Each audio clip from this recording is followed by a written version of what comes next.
रस तोचा आशा. कशाला हा उपवास ठेवला मी? दुपारी जेवले नाही, सकाळपासून माझ्या पोटात काही नाहीये. काय करू? तिकडे किचन मध्ये ती मुक्ता कायम गाडलेलीच असते आणि नेमक्या या शांताबाई घरात नाहीयेत. नाहीतर त्यांना तरी सांगितलं असतं काहीतरी आणायला.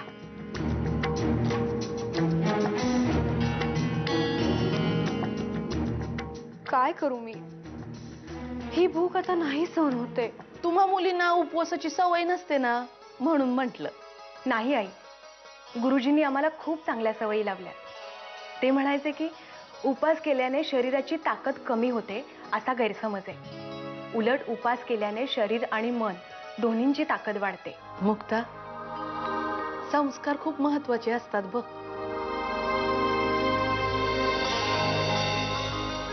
जे अनाथाश्रमात तुझ्यावर झालेत आणि म्हणूनच इतकी गुणाची आहेस तू. नीरजा वहिनी, न्यूज चॅनल बद्दल त्यांना अ का ढ काही कळत नाही. त्यामुळे त्या सर्वस्वी माझ्यावर अवलंबून असतात. येऊन जाऊन त्रास होता तो रेवतीचा. तिचाही काटा मी असा अलगदपणे काढलाय.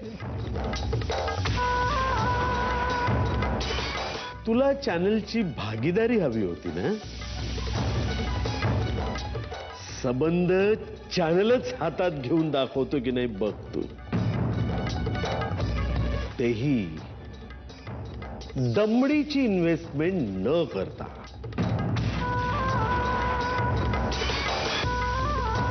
हे तू स्वतःसाठी घेतलं होतंस ना?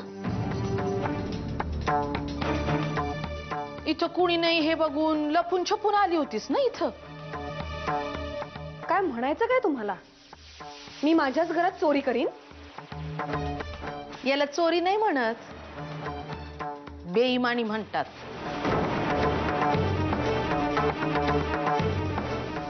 आणि तेही देवाबरोबर. अगं, तुझ्यावर कोणी सक्ती केली होती का उपवास धर म्हणून? आपल्याला नाही झेपत तर नाही करायचा उपवास. वाटेल ते बोलू नका. आणि तू वाटेल तशी वागतेस ते चालतं? अगं, माणसाला नाही घाबरत तू, पण त्या देवाची तरी भीती ठेव मनात. बास झाला. मी बघतीये सासूबाई, मुक्ता जेव्हापासून या वाड्यात आली आहे ना, तुम्ही माझ्याच मागे लागला. येता जाता तुम्ही मलाच खोटे ठरवत असता. कारण तुझं वागणंच असं आहे की माझ्या वागण्याचं मी बघीन. तुम्ही मला अक्कल शिकवायची गरज नाहीये सासूबाई. मला जे हवंय तेच मी करीन. तुम्ही मला सांगू नका, समजलं तुम्हाला? अरे, आज विनायकी आहे ना, मुक्तानं उपवास धरलाय, तो पण कडक, निर्जळी. तिचा कसला मोठेपणा सांगतेस मला? तिला सवयच आहे उपासमारीची.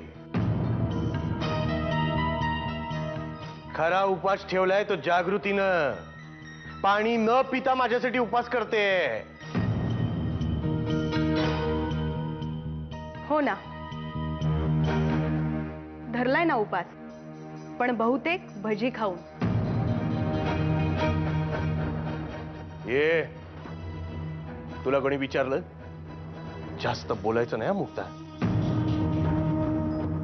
मी खरं तेच बोलतीये. आत्ताच शांताबाईला तुमच्या रूम मध्ये भज्यांची प्लेट घेऊन जाताना बघितलं. खोट आहे हे.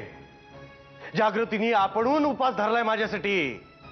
मग काय शांताबाई तुमच्या रूम मध्ये बसून भजी खातायत? तू जर खोटी ठरलीस तर जीव घेईन मी तुझा मुक्ता, लक्षात ठेव. आणि मी जर खरी ठरले तर?